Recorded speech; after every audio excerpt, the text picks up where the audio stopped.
What's up, YouTube? I did a previous video on what a bad ball joint looks like, and I'm about to change the lower control arm right now. It comes complete with the ball joint and all the bushings. This is the problem. You can see I'm rocking the wheel and the vehicle is jacked up. The front is lifted off the ground. I'm good doing both sides, so I gotta remove the wheel and take this splash shield off, and that's gonna give me access to get to this bolt right here. Now the lower control arm is held on by two bolts that's mounted to the vehicle, one right here in the front and the other one right here in the back, and then the ball joint, of course. And here the shield is off, so now we could see all the bolts. So the front one right here, then the back one is over here, and here we have the bolt and nut for the ball joint. So I'm just going to start by taking this one off first, the one for the ball joint. Let me straighten out this cotter pin.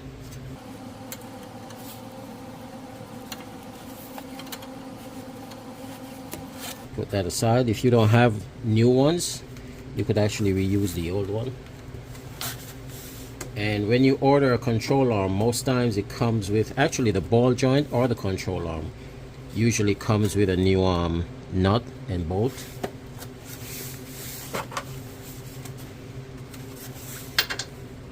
And this is a 17.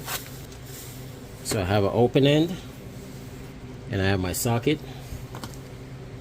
And the open end on the other side of, I'm taking off this nut, but on the other side of it, the bolt head is a 17. So I'll use this to hold the opposite side while I back this out. I got it on the other side.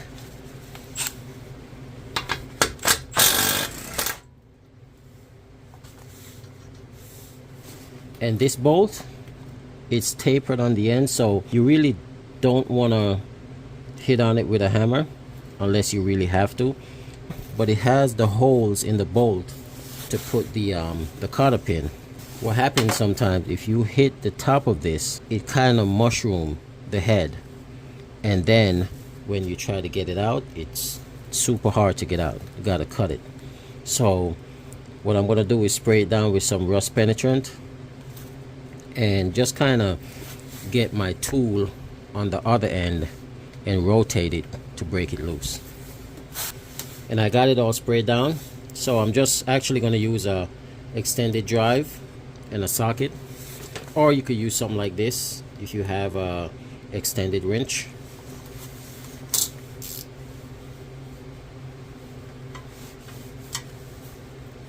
And I went on that back, on the head of the bolt itself, and I'm just going to rotate it back and forth just to loosen it up.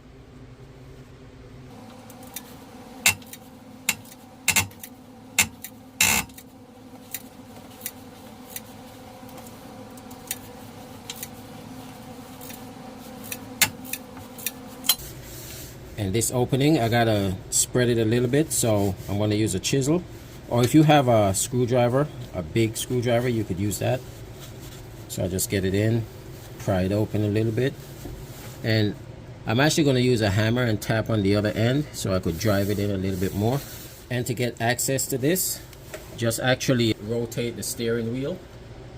So right now I'm working on the passenger side, which is the right side of the vehicle.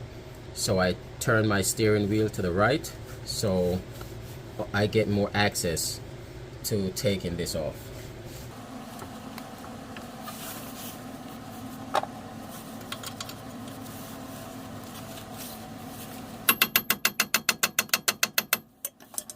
Just want to open that just a little bit. And a quick tip, another way to get this out is actually the nut that I took off, put it back on, but I keep it flush with the top of the bolt, or the stud. And from here, what I do, I just gently tap it with the hammer.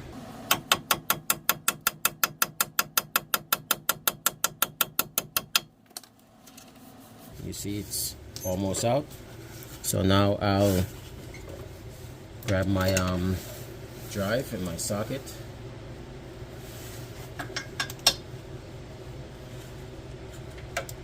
Try to get that on the other side.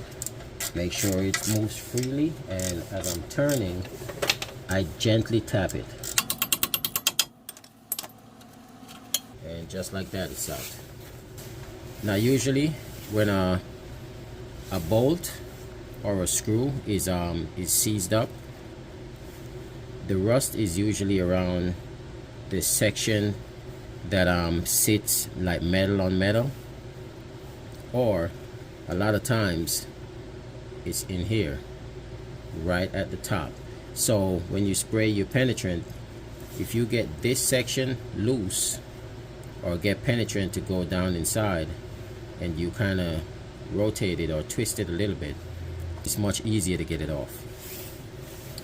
Now I'm going to try two methods to take this off.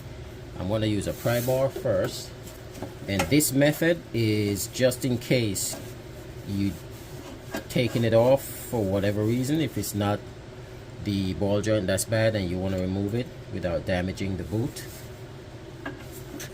you get something in here, of course, right in here, and you try to spread it, and while you spread it open with the top one, you push down on the bottom one to separate it. And this is just a method to take it off without damaging the boot. In this case, I'm going to replace everything, so I'm going to use a ball joint separator to take that off. But just to give you an idea of another method. And this is how it's set up. So I'm going to hit this end with a hammer and drive it in, and it's tapered, so as it goes in, it's gonna open it. So like so, drive it in.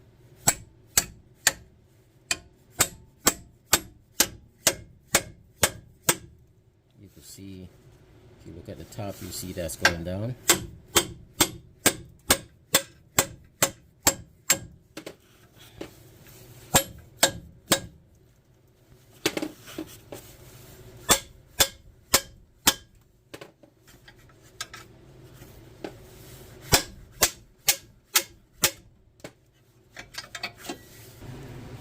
So you see here, that's pretty much separated.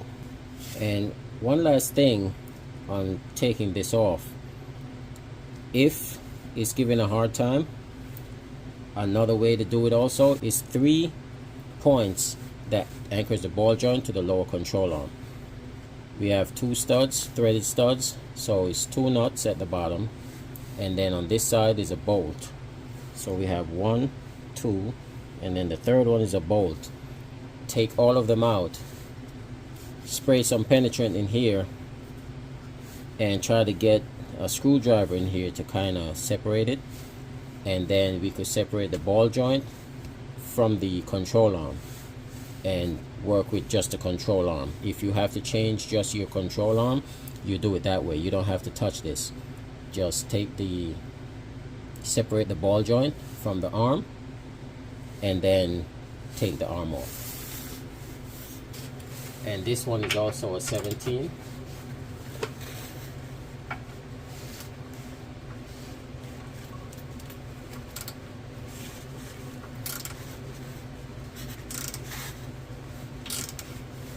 This doesn't have a nut.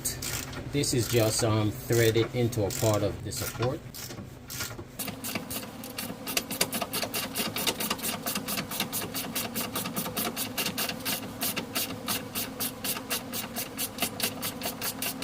And I'm not going to take that all the way out yet. I backed it out all the way, but I'm not going to pull the bolt out. On the back side, this is what we have to take out. And this one's actually a 19.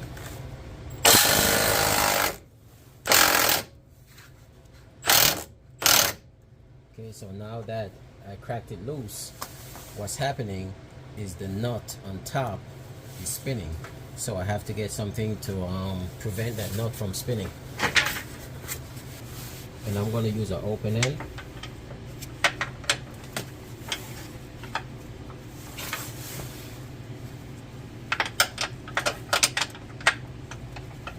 And the idea is to hold that top nut, prevent it from spinning. And I could take my bolt off.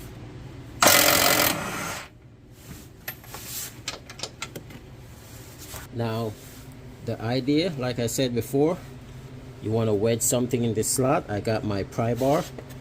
Be careful of your axle boot. I use the hammer to hit the pry bar down so it open up that gap, and then from here I bang on the arm to separate the ball joint. If you're just gonna replace the arm or just the ball joint and you want to save your boot, you want to go with this method, but not with the ball joint separator that I use. You just want to go with this method, bang it and get it separated.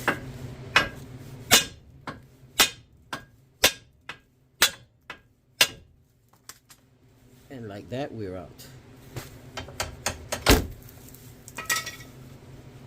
So now we got that loose. You can see it's shot. I could move it by hand, like up and down easily. Now I could go ahead, remove my last bolt. And from here it's just to work the arm out. Could use a screwdriver or a bar.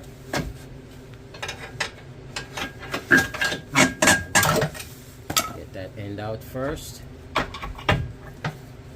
And then this end. And this is how you tell that this is shot. You could see the rubber separate from the collar. If I move it, you see that? Same thing on this one. See, the rubber is all cracked up. Put my screwdriver in there. I move it. You can see here, separated. So this is definitely no good.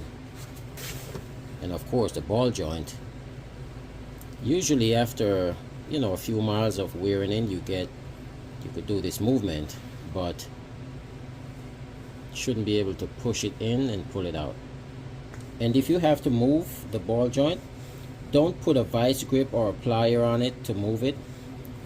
It's hard to move, but all you really have to do is place your palm on it. Now putting it back in is not necessarily super easy, but you just gotta fit it in and maneuver it around just to get it to line up. Sometimes that could prove to be a little bit of a challenge, but it could be done like so. And you see the position it's in right now. Place your hand on it like so, push. See, it moved. See that? Pushed all the way down. And same thing, just grab it and pull back up if you have to move it. But never put a tool on this to try and move it to get it to line up how you want it to line up. You end up damage here, and when it goes back into the knuckle, it doesn't slide in smoothly. Like I was saying, there are a few ways to get this thing in, and the easiest method I found was to separate the ball joint. So you see I took the ball joint off completely,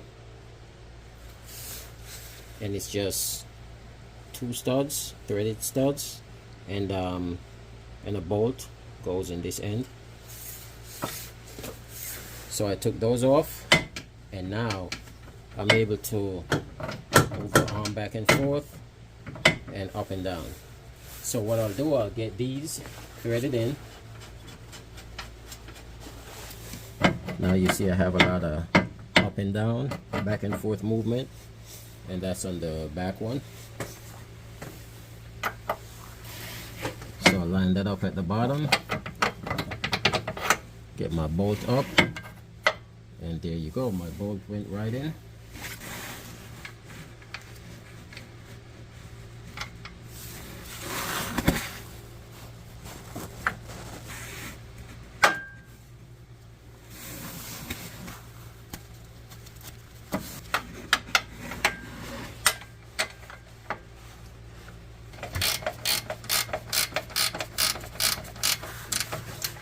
And this one, I just need to get it snugged up. I don't have to get it tight because I'm actually going to torque it while the wheels are on the ground.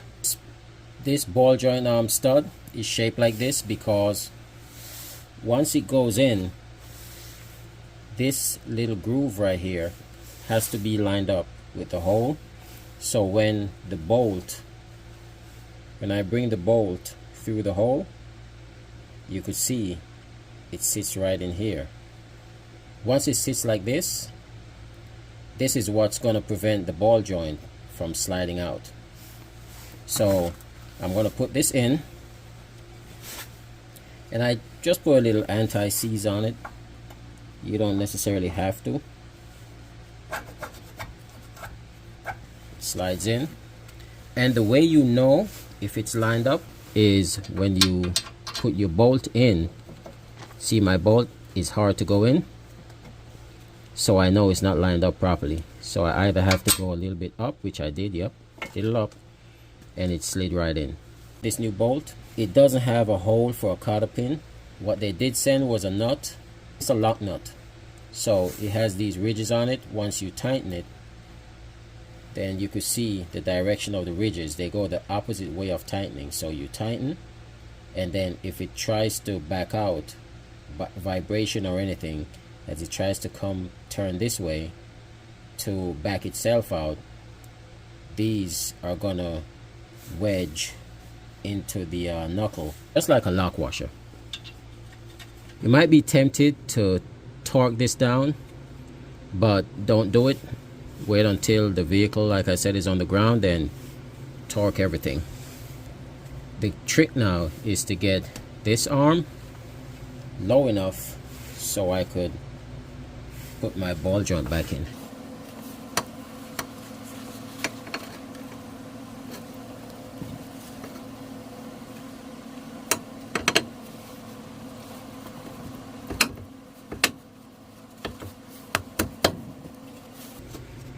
Just gonna try to end this down like so. And I have to double check the torque spec. I'm not sure what the specs are on these bolts and nuts, so I'll double check all those. But if you have to do this, then you could always find it online, your local dealership, or the Haynes manual. It's a lot of access to how the torque specs. And I know I keep stressing the fact that I'm going to do it once the vehicle is on the ground, because that's really the right way to do it, when the vehicle is at right height. So now that I'm done, everything's torqued to spec.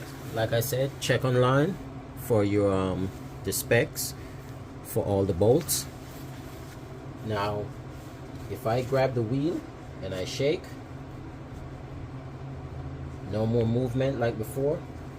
It's buttoned up nice. And that's it on replacing the lower control arm. Thank you for watching. Please don't forget to like, share, and subscribe.